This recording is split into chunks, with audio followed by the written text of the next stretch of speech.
El corazón delator. Es cierto, siempre he sido nervioso, muy nervioso, terriblemente nervioso. Pero ¿por qué afirman ustedes que estoy loco? La enfermedad había agudizado mis sentidos, en vez de destruirlos o embotarlos. Y mi oído era el más agudo de todos. Oía todo lo que podía oírse, en la tierra y en el cielo. Muchas cosas oí en el infierno. ¿Cómo puedo estar loco entonces? Escuchen y observen con cuánta cordura, con cuánta tranquilidad les cuento mi historia. Me es imposible decir cómo aquella idea me entró en la cabeza por primera vez, pero una vez concebida, me acosó noche y día. Yo no perseguía ni un propósito, ni tampoco estaba colérico. Quería mucho al viejo, jamás le había hecho nada malo, jamás me insultó. Su dinero no me interesaba, me parece que fue su ojo. Sí, eso fue. Tenía un ojo semejante al de un buitre, un ojo celeste y velado por una tela. Cada vez que lo clavaba en mí, se me helaba la sangre. Y así, poco a poco, muy gradualmente, me fui decidiendo a matar al viejo y librarme de aquel ojo para siempre. Presten atención ustedes ahora. Ustedes me toman por loco, pero los locos no saben nada. En cambio, si hubieran podido oírme, si hubieran podido ver con qué habilidad procedí, con qué cuidado, con qué previsión, con qué disimulo me puse a la obra, jamás fui amable con el viejo, que la semana antes de matarlo, todas las noches, hacia las 12, hacía yo girar el picaporte de su puerta y la abría, oh, tan suavemente. Y entonces, cuando la abertura era lo bastante grande para pasar la cabeza, levantaba una linterna sorda, cerrada, completamente cerrada, de manera que no se viera ninguna luz, y tras ella pasaba la cabeza. Oh, ustedes se hubieran reído al ver cuán astutamente pasaba la cabeza.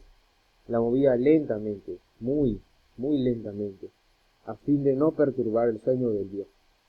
Me llevaba una hora entera introducir completamente la cabeza por la abertura de la puerta, hasta verlo tendido en su cama. ¿Qué? Es que un loco hubiera sido tan prudente como yo, y entonces, cuando tenía la cabeza completamente dentro del cuarto, abría la linterna, cautelosamente, oh, cautelosamente. Sí, cautelosamente iba abriendo la linterna, pues crujían las bisagras.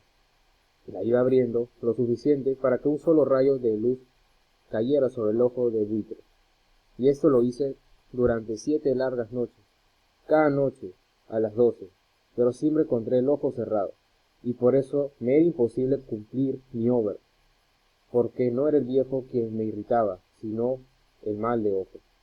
Y por la mañana, apenas iniciado el día, entraba sin miedo en su habitación, y le hablaba resueltamente, llamándolo por su nombre, con voz cordial, y preguntándole cómo había pasado la noche. Ya ven, ustedes que tendría que haber sido un viejo muy astuto para sospechar que todas las noches, justamente a las 12, iba yo a mirarlo mientras dormía.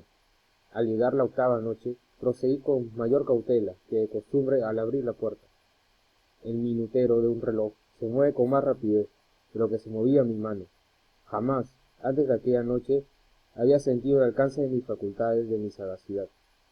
Apenas lograba contener mi impresión de triunfo, pensar que estaba ahí abriendo poco a poco la puerta y que él ni siquiera soñaba con mis secretas intenciones o pensamientos.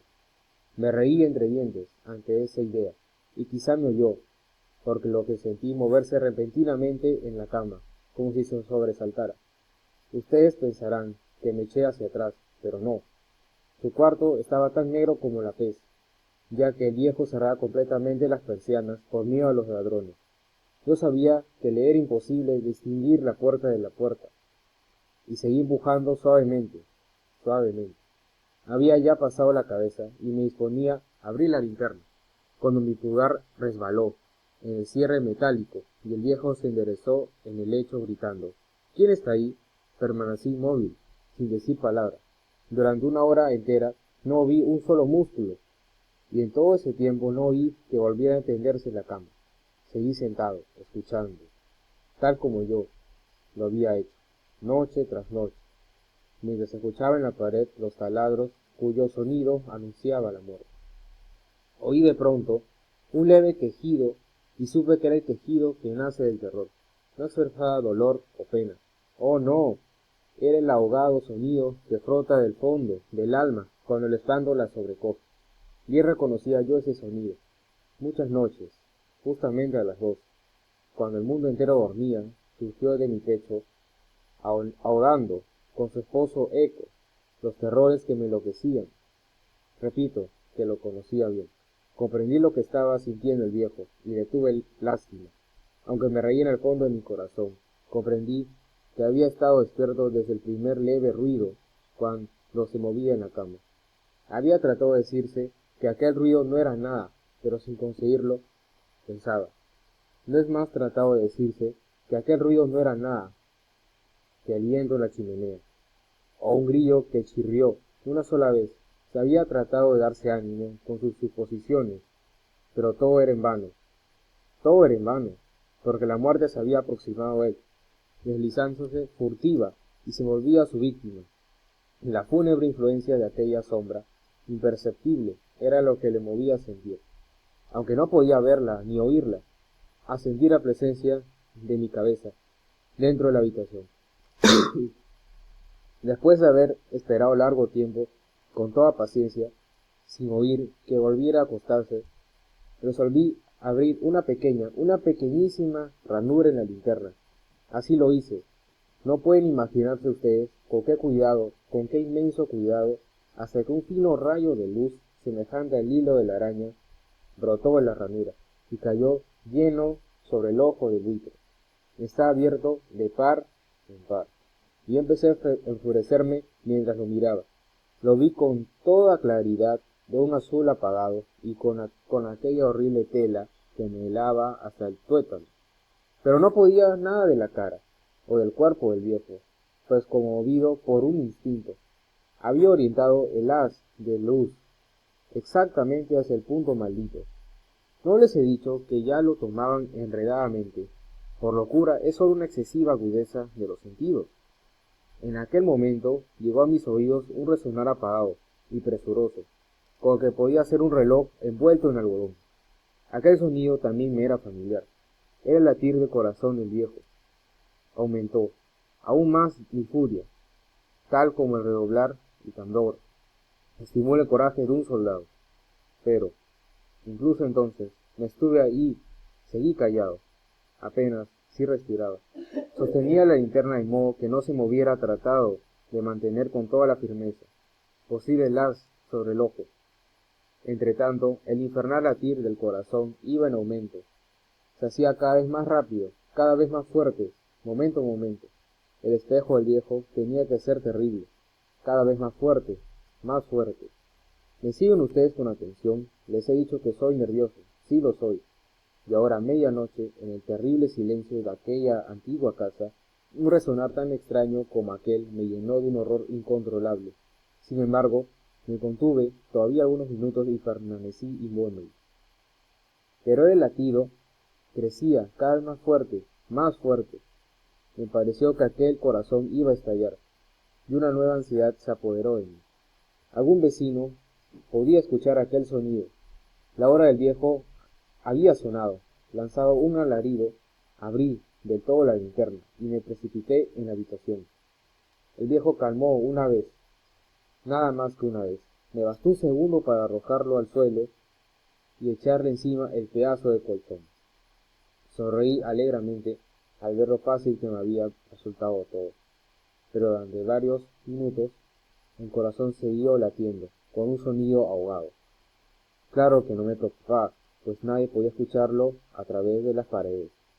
Cesó, por fin, de latir. El viejo había muerto. Levanté el colchón y examiné el cadáver. Sí, estaba muerto, completamente muerto.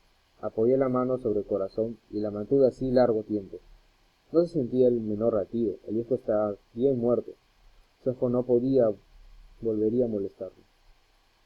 Si ustedes continúan tomándome por loco, dejarán de hacerlo cuando les describa las astutas preocupaciones que adopté para esconder el cadáver. La noche avanzaba, mientras yo cumplía mi trabajo con rapidez, pero en silencio. Pero todo descuarticé el cadáver, le corté la cabeza, brazos y piernas.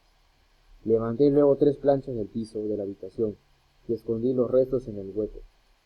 Volví a colocar tablones con tanta habilidad que ningún ojo humano, ni siquiera el suyo, hubiera podido advertir la menor diferencia.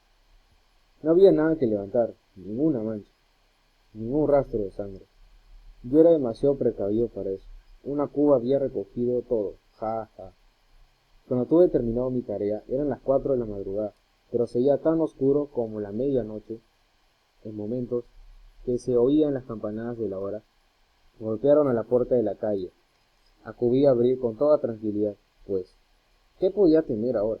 Había 3 caballeros que se presentaron muy civilmente como oficiales de policía. Durante la noche, un vecino había escuchado un alarido, por el cual se sospechaba la posibilidad de algún atentado. Al escribir este informe, en el puesto de policía, habían comisionado a los 3 agentes para que registraran el lugar.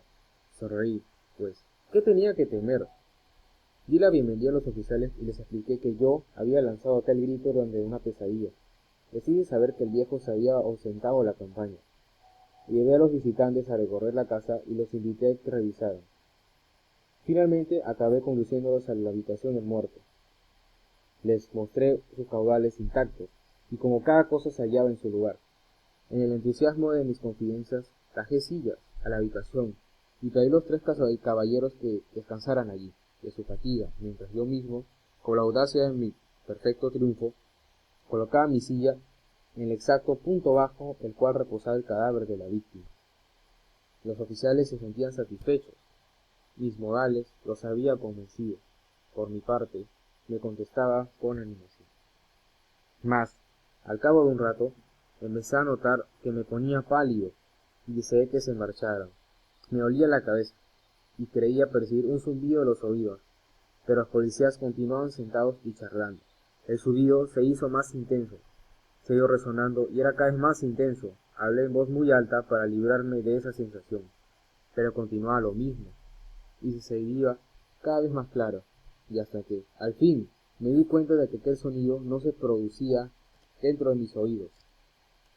Sin duda, debí ponerme muy pálido, pero seguía hablando con creciente soltura y levantando mucho la voz. Empero, el sonido aumentaba. ¿Y qué podía hacer yo? Era un resonar apagado y presuroso, un sonido como el que podía hacer un reloj envuelto en algodón. Yo jadeaba, tratando de recobrar el aliento, y sin embargo los policías no habían oído nada. Hablé con mayor rapidez, con vehemencia, pero el sonido continuamente. Me puse en pie y discutí sobre insignificancias en voz muy alta y con violentas gesticulaciones, pero el sonido crecía continuamente. ¿Por qué no se iban? Anduve de lado al otro a grandes pasos como si observaciones de aquellos hombres me enfurecieran, pero el sonido crecía continuamente. ¡Oh, Dios! ¿Qué podía hacer yo? Lancé espumarajos de rabia. Maldije, juré, balanceando la silla sobre el cual me había sentado. Raspé con ella las tablas del piso, pero el sonido sobrepujaba todos los otros y crecía sin cesar, más alto, más alto, más alto, y entretanto los hombres seguían charlando, plácidamente y sonriendo. ¿Era posible que no oyeran? ¡Santo Dios! No, no. Claro que oían y me sospechaban. Sabía, y que estaban burlando de mi horror. Sí, así lo pensé, y así lo pienso hoy. Pero cualquier cosa era preferible que aquella agonía, cualquier cosa que sería tolerante, aquel escarnio. No podía soportar más tiempo, más sonrisas hipócritas. Sentí que irritar o morir, y entonces, esa vez, escuché, más fuerte, más fuerte, más fuerte. Basta, ya fingir malvados. Aullé. Confieso que lo maté. Levanten esos tablones. Ahí, ahí, donde está latiendo su horrible corazón. Gracias.